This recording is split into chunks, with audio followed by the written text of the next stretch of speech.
terlihat datang sebuah truk power wagon berisi penuh tentara Belanda untuk membantu truk yang terperosok ke dalam parit tersebut.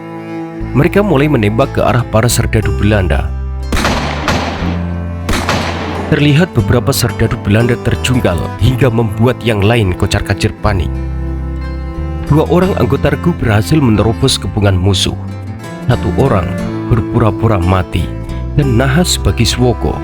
Ia tertembak di kedua bahunya dan tergeletak, tidak mampu melakukan perlawanan lagi. Assalamualaikum warahmatullahi wabarakatuh. Halo sahabat, jumpa lagi dalam segmen ulasan pena, segmen yang akan membahas cerita kisah nyata, misteri, fakta sejarah, kejadian tragis, dan kisah-kisah menarik lainnya dari penjuru dunia. Simak ceritanya dan berikan dukungan dengan menekan tombol subscribe, like, dan share cerita pena agar pena kecil semakin bersemangat memaparkan cerita-cerita fakta yang pernah terjadi di muka bumi ini. Cerita dimulai.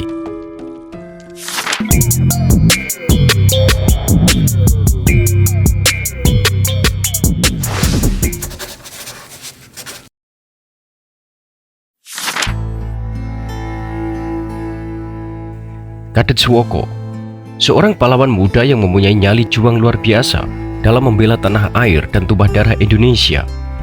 Nyawanya dipertaruhkan demi harkat dan martabat bangsa dan negaranya. Kadet Suwoko dan teman-temannya dengan gagah berani melakukan penyerangan terhadap puluhan tentara Belanda kala itu, meski pertempuran jelas tidak seimbang. Pertempuran itu terjadi menjelang siang tepat pada hari Minggu, tanggal 9 Maret 1949. Sebuah truk yang sedang mengangkut 12 orang tentara Belanda saat itu terperosok ke dalam parit di Desa Parengan, Kecamatan Maduran, Lamongan. Seorang warga yang kebetulan melihat lantas melaporkan kejadian itu kepada Kadet Suwoko. Menerima laporan dari warga tersebut, amarah Kadet Suwoko memuncak seketika.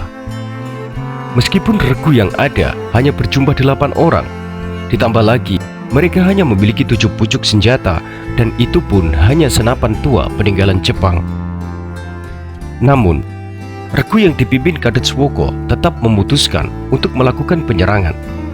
Kadet Suwoko memerintahkan Sumarto untuk tetap berjaga di tempat karena kurangnya persenjataan. 7 orang pasukan kemudian berangkat menggunakan perahu menyusuri Tangkis Bengawan Solo, kemudian merayap melewati kebun bengkoang, mendekati lokasi Belanda yang berada di tempat terbuka di tengah persawahan. Mereka sepakat akan menyerang dengan tembakan salvo jika sudah sampai jarak tembak yang tepat. Tidak lama kemudian, sampailah Kadet Suwoko dan regu lainnya mendekati sasaran tembak. Namun, sesuatu di luar prediksi tiba-tiba muncul. Terlihat datang sebuah truk power wagon berisi penuh tentara Belanda untuk membantu truk yang terperosok ke dalam parit tersebut, sehingga kekuatan serdadu Belanda bertambah menjadi berlipat, sekitar 37 orang. Di sini sudah tentu tidak mungkin untuk memenangkan pertempuran, karena jelas jumlah kekuatan yang tidak seimbang. Meski begitu, regu Suwoko tidak ciut nyalinya. Mereka mulai menembak ke arah para serdadu Belanda.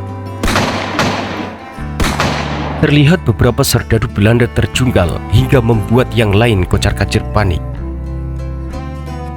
Beberapa serdadu Belanda menggunakan senjata yang lebih lengkap dan modern untuk melawan serangan mendadak dari regu Suwoko, hingga membuat para pejuang regu Suwoko terdesak. Mundur, mundur, semua mundur, sekarang mundur. Suwoko memerintahkan pasukan untuk mundur dari pertempuran. Namun, lagi-lagi tanpa disadari, sebagian tentara Belanda melakukan taktik penghadangan dengan bergerak memutar dari arah belakang. Kali ini, regu Kadet Suwoko benar-benar terkepung. Akhirnya, mereka memutuskan untuk nekat menerobos kepungan serdadu Belanda menuju Desa Gumantuk, Kecamatan Sekaran. 2 orang anggota regu berhasil menerobos kepungan musuh. 1 orang berpura-pura mati dan nahas bagi Suwoko. Ia tertembak di kedua bahunya dan tergeletak, tidak mampu melakukan perlawanan lagi. Pimpinan serdadu Belanda dan beberapa anggota kemudian mendekati dan menanyakan nama dengan membentak. Suwoko tidak menjawab dengan nama aslinya. Ia mengaku bernama Suwiknyo Para serdadu Belanda kemudian menyeret Suwoko untuk dibawa ke pos Belanda di Sukhodadi. Namun, dengan tegas dia menolak. "Saya tidak mau menyerah, bunuh saya." Kata-kata Suwoko membuat serdadu Belanda marah. Kemudian, tanpa basa-basi, salah satu serdadu menusuk dada kirinya dan menembak pipi Suwoko.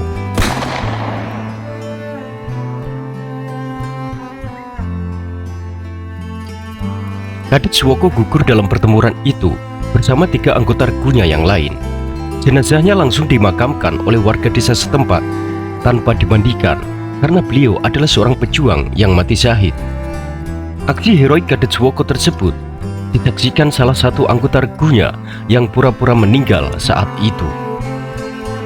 Jenazah Kadet Suwoko bersama 3 teman lainnya kemudian dipindahkan ke Taman Makam Pahlawan Kusuma Bangsa, Lamongan. Kadet Suwoko lahir di desa Lumbang Sari, Kecamatan Krebet, Kabupaten Malang pada tahun 1928. Ia gugur pada usia muda, 21 tahun, saat menjadi Komandan Regu 1, Seksi 1, Kompi 1, Pasukan Tamtama Kodim Lamongan.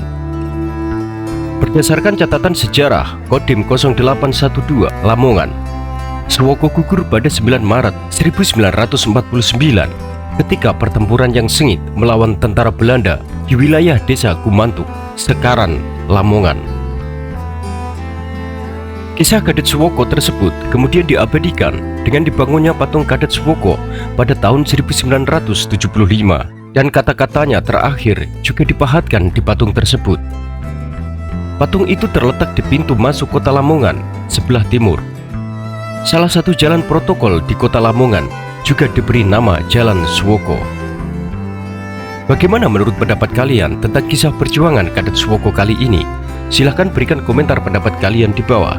Sekian cerita pena kecil kali ini. Jika kalian suka dengan cerita yang kami sajikan, silahkan tekan tombol like, subscribe, dan aktifkan lonceng notifikasi. Semoga kalian semua selalu mendapatkan kebaikan dan kesuksesan sesuai harapan. Wassalamualaikum warahmatullahi wabarakatuh.